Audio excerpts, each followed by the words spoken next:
একটা সময় ছিল যখন বাংলাদেশের অর্থনীতির মূল ভিত্তি ছিল কৃষি। কৃষির উপর ভর করে বড় হয়ে চলছিল অর্থনীতি। কিন্তু গত কয়েক দশক ধরে এই পরিস্থিতিতে একটা বড় পরিবর্তন এসেছে। কৃষির স্থলে জায়গা করে নিয়েছে সেবা ও শিল্প খাত, বিশেষ করে ম্যানুফ্যাকচারিং খাত। দর্শক, আমাদের আজকের আলোচনার বিষয় অর্থনীতিতে ম্যানুফ্যাকচারিং খাতের অবদান। বণিক বার্তার নিয়মিত আয়োজন নিউজ রুমে আপনাদের স্বাগত জানাচ্ছি আমি আলী আজম। সাম্প্রতিক বিভিন্ন খবর ও তার বিশ্লেষণ নিয়ে আমাদের এই আয়োজন। এই অনুষ্ঠানের মধ্য দিয়ে আমরা সাধারণত পত্রিকায় প্রকাশিত বিভিন্ন গুরুত্বপূর্ণ সংবাদ নিয়ে আলোচনা করে থাকি। আজ আমরা তেমন একটি প্রতিবেদন নিয়ে আলোচনা করব। প্রতিবেদনটির শিরোনাম হচ্ছে অর্থনীতিকে বড় করতে উৎপাদন শিল্পই মুখ্য ভূমিকা রাখছে। প্রতিবেদনটি লিখেছেন বণিক বার্তার প্রধান প্রতিবেদক বদরুল আলম। তিনি আজ আমাদের সাথে আছেন আলোচনার জন্য। বদরুল আলম, আপনাকে স্বাগত। জি, আজকের পত্রিকায় আপনার একটা প্রতিবেদন ছাপা হয়েছে, যেটা শিরোনাম হচ্ছে অর্থনীতিকে বড় করতে উৎপাদন শিল্পই মুখ্য ভূমিকা রাখছে। আমি এই প্রতিবেদনটার বিষয়ে আপনার কাছ থেকে প্রথমে জানতে চাই। আপনাকে ধন্যবাদ। আমরা সবাই জানি যে প্রতি বছর বাজেট প্রস্তাবনা যখন পেশ করা হয়, অর্থমন্ত্রীর বাজেট প্রস্তাবনা দেন, সেই সময়ে একই সময় আপনার বাংলাদেশের অর্থনৈতিক সমীক্ষা সেটাও প্রকাশ হয়। তো এই বছর কোভিড প্রেক্ষাপটে এবার বাজেট অধিবেশন হয়েছে, বাজেট প্রস্তাবনাও পেশ করা হয়েছে, কিন্তু অর্থনৈতিক সমীক্ষা 2020 ওই সময় প্রকাশ পায়নি, যেটি গত 28 অক্টোবরে বাংলাদেশে অর্থ মন্ত্রণালয় অর্থ বিভাগ থেকে প্রকাশ করা হয়েছে। আমাদের এই আজকের যে শিরোনামটি নিয়ে আপনি বলছেন, সেই শিরোনামের সেই প্রতিবেদনটির মূল ভিত্তি ছিল সেই অর্থনৈতিক সমীক্ষা। তো এই সমীক্ষায় সাধারণত কি থাকে? এই সমীক্ষায় বাংলাদেশের অর্থনৈতিক পরিস্থিতির একটা সার্বিক চিত্র আসলে এই প্রতিবেদনে পাওয়া যায়, এবং সেখানে বাংলাদেশের বর্তমানে জিডিপির পরিমাণ কত এবং সেখানে কোন কোন খাতের অবদানটা বেশি, সেই ধরনেরও একটা চিত্র থাকে। তো আমরা সেই খাতওয়ারি জিডিপিতে যে অবদান, সেটার একটা এই সমীক্ষার একটা ছোট্ট অংশ হচ্ছে গিয়ে এই চিত্রটি।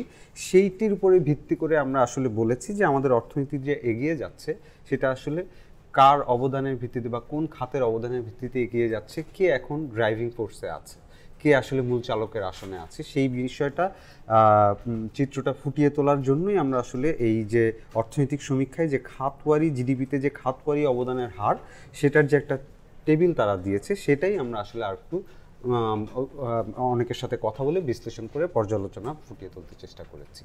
আসলে আমাদের অর্থনীতি যে বড় হচ্ছে, এখানে একটা সময় তো কৃষির উপর নির্ভরশীল ছিলাম আমরা। কৃষি থেকে কৃষি নির্ভরতা ধীরে ধীরে কমে এসে এখন শিল্প এবং সেবা খাতের উপর আমাদের জিডিপিতে অবদানটা বাড়ছে। জি, তো এখানে আপনি কেবলমাত্র ম্যানুফ্যাকচারিং, যেটা উৎপাদন শিল্প, মানে ওটাকে ফোকাস করা হয়েছে এই প্রতিবেদনে। এই প্রতিবেদনের ঠিক যে মানে বিবিএস এর যে তথ্য, ওখানেও মানে স্পেসিফিক খাত হিসেবে ম্যানুফ্যাকচারিংটাকে করা হয়েছে।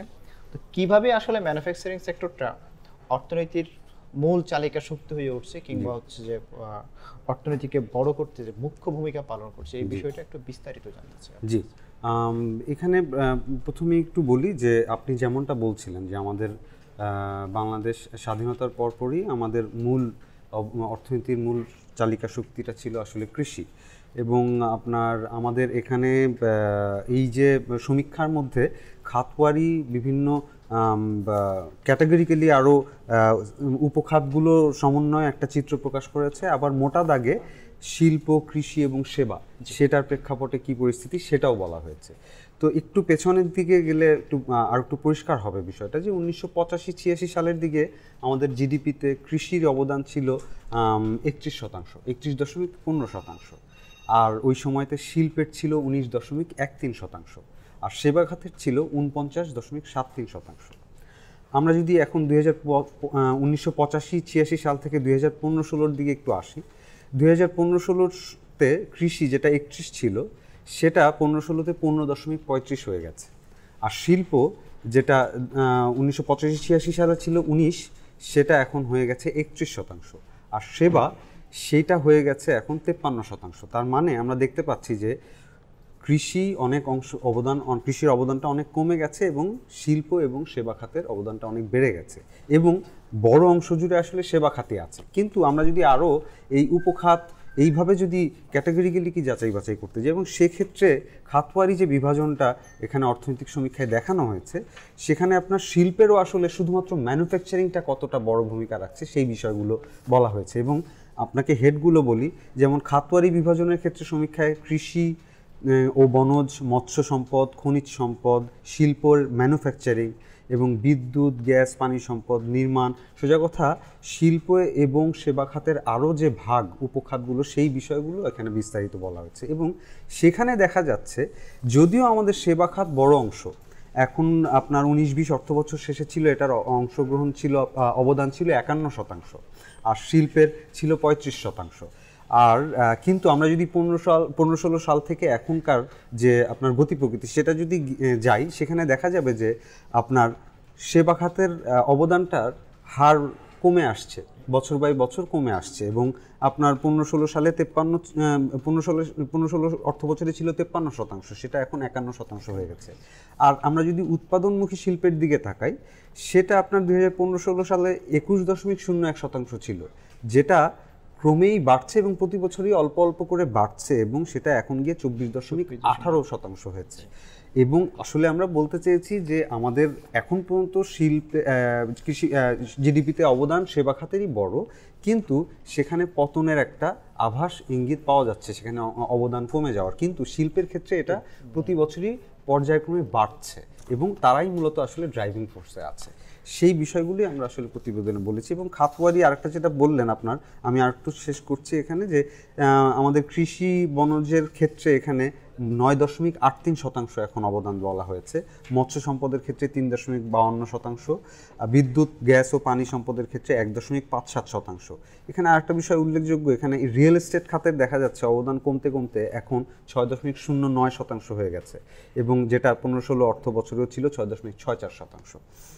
তো এভাবেই আসলে খাতওয়ারি বিভাজনটার পর্যালোচনা আমরা প্রতিবেদনে ফুটিয়ে তুলেছি। আচ্ছা, যে ম্যানুফ্যাকচারিং সেক্টরে মানে ম্যানুফ্যাকচারিং সেক্টরটা যে এইভাবে জিডিপিতে ধারাবাহিকভাবে যে অবদানটা বাড়িয়ে চলেছে, ম্যানুফ্যাকচারিং সেক্টরের কোন বিশেষ খাতটা এক্ষেত্রে বড় অবদান রাখছে?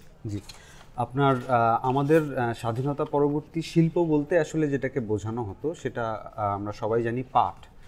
তো এই দৃশ্যপটটা আপনার বদলাতে শুরু করে 80-র দশকের মাঝামাঝি সময়। তখন সরকারি নীতি এবং উদ্যোক্তাদের উদ্যোগ দুটার সমন্বয়েই পোশাক খাতের গোড়াপত্তন হয় বাংলাদেশে। এবং সেই থেকে পোশাক খাতকে কেন্দ্র করেই আমাদের আসলে শিল্পটা বড় হয়েছে এবং পোশাক খাত কেন্দ্রিক আরও অনেক সংযোগ শিল্প, যেগুলো মূলত ভারী শিল্প বা উৎপাদনমুখী শিল্প, সেই শিল্পগুলোও গড়ে উঠেছে। এবং এই পোশাক খাত বড় হতে হতে যখন রপ্তানির ব্যাপ্তিটাও বাড়লো, তখন স্বাভাবিকভাবেই আপনি ভৌত অবকাঠামো, যেটা রোড, বন্দর অবকাঠামো, সেগুলোরও উন্নয়ন প্রয়োজন পড়েছে। আসলে যেটা হচ্ছে কি, আমাদের শিল্পায়নটা সেই 80-র দশকের মাঝামাঝি থেকে শুরু করে পোশাক খাতের পোশাক খাতকে ধরেই আমাদের আসলে শিল্পের বিকাশটা হয়েছে। একটা বিষয় হচ্ছে মানে পোশাক খাত যেহেতু শ্রমঘন শিল্প, একটা অনেক মানুষ এই খাতের সঙ্গে যুক্ত, মানে এই মানুষগুলোকে কেন্দ্র করে তাদের যে চাহিদাটা আছে, এই চাহিদাটা পূরণ করার জন্য অন্যান্য আরো অনেক শিল্প গড়ে উঠেছে। এবং এর পাশাপাশি উল্লেখযোগ্য যে আমাদের এখন তো আমরা ওই সময়, যদি ওটা খুব একটা ভারী শিল্প না পোশাকের যে ব্যাকওয়ার্ড লিঙ্কেজ, সেখানে অনেক ভারী শিল্প, এখন সিমেন্ট, রড, ইস্পাত এই ধরনের ভারী শিল্পগুলোতেও আমরা আসলে গেছি। এবং আমরা যদি আসলে আরো তলিয়ে দেখতে যাই, যে এগুলোর পেছনেও ওই শিল্পায়নের শুরুর যে সময়টার একটা গুরুত্বপূর্ণ ভূমিকা এখানে আছে। একটা তো গেল হচ্ছে যে মানে পোশাক খাতকে কেন্দ্র করে যে আমাদের ম্যানুফ্যাকচারিং খাতটার হচ্ছে যে বিকাশ, এই পোশাক খাতের বাইরে এখন আরো নতুন নতুন অনেকগুলো শিল্প গড়ে উঠছে, এগুলোর সম্ভাবনা সম্পর্কে আপনি যদি। আমরা এই প্রতিবেদন করতে গিয়েও যাদের সাথে কথা বলেছি এবং বিভিন্ন সময় যা দেখতে পাচ্ছি, এবং আমরা নানান সময় যে বিনিয়োগের গতি প্রকৃতি দেখতে পাই, বাংলাদেশে এখন আপনার অটোমোবাইল নির্মাণের কথাও চলছে ইতিমধ্যে মোবাইল হ্যান্ডসেট, তারপরে এসি, এই ধরনের ইলেকট্রনিক্স পণ্যগুলো আমরা নিজেদের এখানে অ্যাসেম্বল হচ্ছে, ক্ষেত্র বিশেষে কিছু কিছু ক্ষেত্রে তৈরিও হচ্ছে।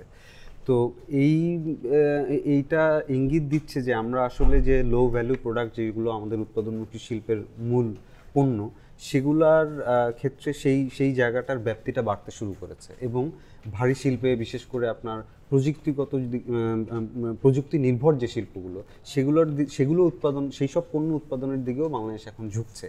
এবং সেই প্রেক্ষাপটেই যেটা অর্থনীতিবিদরা বলছেন যে আমরা এক ধরনের ফ্লাইং গিজ থিওরি যেটা বলা হয় অর্থনীতি, সেই ফ্লাইং গিজ থিওরির হাত ধরেই আমাদের যে ফ্লাইং গিজ থিওরি যেটা হয় যে আপনার একটা উৎপাদন সক্ষমতা আছে এরকম একটা পণ্যের উপরে ভিত্তি করে অর্থনীতিটা বড় হয়, শিল্পী করে অর্থনীতিটা, শিল্পটাকে কেন্দ্র করে অর্থনীতিটা বড় হয়। তো এই ক্যাটাগরিতে এখন অর্থনীতিবিদরা বলছে যে বাংলাদেশও আসলে সেই ফ্লাইং গিজের যে পাখিদের যে ডানা মেলেছে, সেখানে বাংলাদেশও ডানা মেলতে শুরু করেছে। তো সেই জায়গাটাতেই বলা যায় যে বাংলাদেশের এই আপনার উৎপাদনমুখী শিল্পেরই, বিশেষ করে ভারী শিল্প বা প্রযুক্তি নির্ভর শিল্পের ক্ষেত্রে বাংলাদেশের সম্ভাবনার আসলে শেষ নাই। বিশেষ করে হালকা প্রকৌশল পণ্য, এবং আমরা যদি আবার ওই অ্যাপারেলের দিকে যাই তাহলে আপনার ফুটওয়্যার পণ্য, চামড়াজাত পণ্য, তারপরে আপনার বিশেষ করে সামনের দিনে আমি যেটা বললাম একটু আগে, ইলেকট্রনিক্স পণ্য এবং অটোমোবাইল খাতে বাংলাদেশের সম্ভাবনা ব্যাপক। জি, মানে শিল্পায়নের একটা সম্ভাবনা, একটা ক্ষেত্র আমাদের এখানে তৈরি হয়ে গিয়েছে।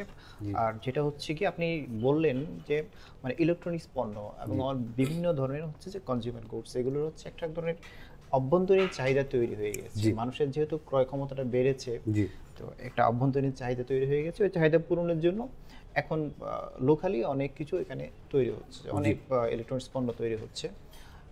আমরা আরও অনেক নতুন নতুন শিল্প হয়তো আমরা সামনে দেখব, কিন্তু এই যে শিল্পায়নের যে একটা ধারা, যে উৎপাদনের যে চাকাটা এখানে সচল হয়েছে, যেটা আরও এগিয়ে নিতে গেলে আমাদের যে পণ্যের বৈচিত্র্য আনার জন্য কিংবা শিল্পের বৈচিত্র্য আনার জন্য বিভিন্ন ধরনের উদ্যোগ কিংবা হচ্ছে যে বিনিয়োগ এখানে আসতে পারে। তো এই ক্ষেত্রে আমাদের এই যে আমাদের যে পরিকল্পনা, প্রস্তুতিটা পরিকল্পনা অনুযায়ী হওয়া, কোনো ঝুঁকি আছে কিনা, মানে একটা জিনিসের মানে ভালো দিক যেমন আছে, এটার একটা বিপরীত একটা সাইডও থেকে যায়। এই বিষয়গুলো নিয়ে আমাদের ভাবনাটা কি সামনে? আমরা যেমন এই অর্থনৈতিক সমীক্ষায় যে আমাদের জিডিপিতে খাতওয়ারি যে অবদান, সেটার প্রেক্ষিতে আমরা দেখিয়েছি যে শিল্পের উপরে নির্ভর করে আমাদের অর্থনীতিটা বড় হচ্ছে। এখানে অন্য একটা বিপরীত দিক যদি ভাবতে চাই যে আমাদের এখানে শিল্পায়ন যা হয়েছে সেটা আসলে কিভাবে হয়েছে, তো সেখানে দেখা যায় যে পরিকল্পনার অভাব ছিল, এবং পরিকল্পনার অভাবের কারণেই আমাদের শিল্পায়ন হয়েছে অনেক কনসেন্ট্রেটেডভাবে, অনেক কেন্দ্রীয় ভবন অনেক বেশি। যেমন আমাদের শিল্পায়নও যদি আমরা দেখি তাহলে দেখা যাবে 4-5টা জেলাকে কেন্দ্র করেই শুধুমাত্র শিল্পায়ন গড়ে উঠেছে। আবার শিল্প যেগুলো গড়ে উঠছে সেগুলো সার্বিকভাবে কমপ্লায়েন্ট হচ্ছে কিনা সেটার একটা প্রেক্ষাপট, এবং আমরা আমাদের কর্মক্ষেত্র দুর্ঘটনা দেখেছি, এবং সেগুলোও এই যে অপরিকল্পিত বিনিয়োগের একটা ফলাফলই বলা যায়। তো আপনি যেমনটা বলছিলেন, আসলেই যে শিল্পের উপরে ভিত্তি করে অর্থনীতি বড় হচ্ছে যেমন ঠিক, আবার এর অনেক সাইড এফেক্টও আছে। তো সেগুলো আসলে সেটা তো আসলে উন্নয়নের পথে বাধা হয়ে দাঁড়াবে বলে মনে হয় না। যেটা আসলে করতে হবে যে এগুলো যতটা কমিয়ে আমাদের সামনে এগিয়ে যাওয়া যায়, এবং সেই ক্ষেত্রে আমাদের প্রস্তুতি বা প্রস্তুতির কোনো ঘাটতি আছে কিনা সেই বিষয়ে আমি বলবো না, কিন্তু সচেতনতার একটা গুরুত্বপূর্ণ বিষয় যেটা হচ্ছে যে আমি যেটা আপনি নিয়ে এসেছেন, আরেকটা বিষয় আছে যেটা হচ্ছে আমাদের পরিবেশগত বিষয়টা। মানে আমরা শিল্পের দিকে যাচ্ছি ঠিক আছে, আমাদের শিল্পের কারণে আমাদের জিডিপিটা বাড়ছে, আমাদের অর্থনীতি বড় হচ্ছে, কর্মসংস্থান হচ্ছে। একই সঙ্গে এই শিল্প অপরিকল্পিত হওয়ার কারণে কিংবা হচ্ছে শিল্প উদ্যোক্তাদের পরিবেশগত ভাবনাটা ঠিক যেরকম থাকা উচিত ছিল এরকম না থাকার কারণে আমরা অনেক ক্ষেত্রে বিপর্যয়ের দিকেও যাচ্ছি। আমাদের নদীগুলো দূষিত হচ্ছে, অনেক ইটিপি যেটা বর্জ্য পরিশোধনাগার, যেটা সেন্ট্রাল ইটিপি, এগুলো হচ্ছে যে অনেক জায়গায় হচ্ছে মালিকরা মানছেন না কিংবা ইটিপি অনেকে সচল রাখছেন না। তো সামনের দিনে এই বিষয়গুলো নিয়ে যে একটা ভাবনার জায়গা আছে বলে আমাদের মনে হয় এক্ষেত্রে নীতি নির্ধারকরা কিংবা হচ্ছে যে উদ্যোক্তারা কি বলেন? জি, আপনি ইতিমধ্যেই সরকারের তরফ থেকে এই বিষয়টা বিবেচনায় নিয়ে পরিকল্পিত শিল্পায়নের একটা বিশাল কর্মযজ্ঞ চলছে। আপনি জানেন যে 100টা অর্থনৈতিক অঞ্চল গড়ে তোলার একটা চলছে, এবং এর মধ্যে 20-22টা ইতিমধ্যে আপনার প্রোডাকশনে গেছে বলে আমরা যতদূর জানি। তো এই যে শিল্প অর্থনৈতিক অঞ্চল, সেগুলো মূলত হবে হচ্ছে গিয়ে আপনার পরিকল্পিতভাবে এবং একটা নির্দিষ্ট জায়গার মধ্যে, এবং সেখানে আপনার কিছু দেশের জন্য যেমন অর্থনৈতিক অঞ্চল অফার করা হচ্ছে, আবার আপনার উদ্যোক্তাদের পণ্য নির্ভর বিভিন্ন অর্থনৈতিক অঞ্চলও গড়ে উঠছে। তো এই উদ্যোগের মাধ্যমে আমরা সেই যে প্রস্তুতির যে জায়গাটা আমরা আলোচনা করছিলাম, সেই প্রস্তুতিটার কিছুটা বহিঃপ্রকাশ এই অর্থনৈতিক অঞ্চলগুলো যখন সক্রিয় হবে পুরোপুরি, তখন আমরা দেখতে পাবো। কিন্তু তারপরেও আমাদের আসলে সচেতন থাকার প্রয়োজন আছে, কারণ আমরা জানি আমাদের এখন বিপুল পরিমাণ বিদেশি বিনিয়োগের আকর্ষণের চেষ্টা চলছে, এবং আমরা সবাই বলছে যে চায়না থেকে ইনভেস্টমেন্ট সরে আসবে বাংলাদেশে। শুধু এককভাবে যদি নাও আসে, আরও কয়েকটা দেশে গিয়ে বাংলাদেশে যদি কিছু আসে, আমাদের আসলে সচেতন হওয়ার প্রয়োজন আছে যে সেই বিনিয়োগগুলো কোন কোন খাতে বিনিয়োগগুলো আসছে, এবং আমরা যেন কোনোভাবেই বিনিয়োগগুলোর ডাম্পিং গ্রাউন্ড যেন না হয়ে যায়। কারণ চীনে দেখা যাচ্ছে পরিবেশগত কারণে যে প্ল্যান্টটা বন্ধ করে দেওয়া হচ্ছে, সেই প্ল্যান্টটা বাংলাদেশে এসে ওপেন হতে পারে। তো সেক্ষেত্রে ওই ধরনের বিনিয়োগগুলোর ডাম্পিং গ্রাউন্ড হওয়ার একটা আশঙ্কা থেকে যায়। তো এই কারণেই আপনি যে প্রসঙ্গটি বললেন, প্রস্তুতি এবং সচেতনতা, সার্বিকভাবে এই সতর্ক থাকার প্রয়োজন আছে, যেন আমাদের শিল্পায়নটার বিকাশটা যেন অপরিকল্পিতভাবে ব্যাপ্তিটা যেন না হয়। বদরুল, শেষ বিষয়ে আপনার কাছে জানতে চাইবো, সেটা হচ্ছে গিয়ে যে এই যে ম্যানুফ্যাকচারিং খাতকে নিয়ে আমরা যে স্বপ্ন দেখছি, জি, মানে এটার সামনের দিনগুলোতে বাংলাদেশকে কোন জায়গায় নিয়ে যেতে পারে? আমাদের মূলত তো আমরা শ্রমঘন শিল্প, আমাদের শিল্পায়নও হতে হবে। আমাদের উদ্যোক্তারা এবং অর্থনৈতিক বিশ্লেষকরা যারা আমাদের এই প্রতিবেদন করতে গিয়ে যাদের সঙ্গে আমরা কথা বলেছি, তারা একটা জিনিস বলেছেন স্পষ্ট করে, যে বাংলাদেশের ক্ষেত্রে যেহেতু বাংলাদেশে বিপুল পরিমাণ শ্রম, এই শ্রমঘন শিল্পায়ন ছাড়া বাংলাদেশের বিকল্প নাই। তো সেক্ষেত্রে একটাই প্রত্যাশা থাকবে যে এই শিল্পায়নের মাধ্যমে সার্বিকভাবে যেন আর্থসামাজিক উন্নয়নটা মানুষের ঘটে। মানে এখন যিনি লো ভ্যালু প্রোডাক্ট তৈরি করছেন, উনি যেন সামনের দিনগুলোতে উনি বা ওনার পরবর্তী প্রজন্ম যেন এর চেয়ে অনেক বেশি দক্ষ এবং আরও বেশি প্রযুক্তি বা আরও বেশি ভ্যালু অ্যাডেড প্রোডাক্ট শিল্পায়নের দিকে যেন তারা কাজ করতে পারে, সেই ধরনের উন্নতি আমরা আশা করছি। কারণ হচ্ছে গিয়ে আমাদের এখন পর্যন্ত যে খাতে বিনিয়োগটা ঘুরে ফিরে, সেখানে আর্থসামাজিক প্রেক্ষাপট, আর্থসামাজিক উন্নয়নটা দেখা যাচ্ছে যে একটা নির্দিষ্ট পর্যায় পর্যন্ত গিয়ে আটকে যাচ্ছে, তার আর উন্নয়ন হচ্ছে না। তো আয়টাও হচ্ছে যে সুষম বন্টন হচ্ছে না। তো সেই জিনিসগুলো শিল্পায়নের ক্ষেত্রে সেই ধরনের পণ্যকে নিয়ে আসা, সেই ধরনের বিনিয়োগগুলোকে নিয়ে আসা, এবং সামগ্রিকভাবে আপনার একটা গোটা প্রজন্মের দক্ষতা উন্নয়নের এখানে একটা বিষয় আছে। কারণ হচ্ছে গিয়ে যে আপনার আমাদের এখানে দক্ষতার বেশ ভালো ঘাটতি আছে, এবং দক্ষতা যারা গড়ে তুলবেন বা যিনি প্রশিক্ষক, সেই প্রশিক্ষকেরও ঘাটতি আছে। তো এই আমাদের এখানে যে কারিগরি প্রতিষ্ঠানগুলোর আরও বাড়ানো, কারিগরি শিক্ষার জায়গাটার ব্যাপ্তিটা আরও বাড়ানো, এবং আপনার এই যারা প্রশিক্ষক তারা এবং শিক্ষার্থী দুই পক্ষকেই বাইরের কোনো প্রতিষ্ঠানের সঙ্গে যুক্ত হয়ে সহযোগিতার মাধ্যমে তাদের দক্ষতার মাত্রাটা আরও বৃদ্ধি করার বিষয়ে এই প্রতিবেদন করতে গিয়ে আমাদের যেসব শিল্প উদ্যোক্তা গবেষক, তারা আমাদেরকে এই পরামর্শই দিয়েছেন যে আমাদের আসলে সেই ধরনের প্রস্তুতি নিতে হবে, যাতে করে সামনের দিনে আরও দক্ষ উৎপাদনমুখী শিল্পে যেন বাংলাদেশ ভূমিকা রাখতে পারে। বদরুল, আপনাকে ধন্যবাদ। ধন্যবাদ। দর্শক, সাম্প্রতিক বিভিন্ন খবর নিয়ে আমরা নিয়মিত থাকছি ডিজিটাল মাধ্যমে। সর্বশেষ খবর জানতে চোখ রাখুন www.bonikbarta.net। করোনা সংক্রমণ থেকে রক্ষা পেতে সচেতন থাকুন, সুস্থ থাকুন।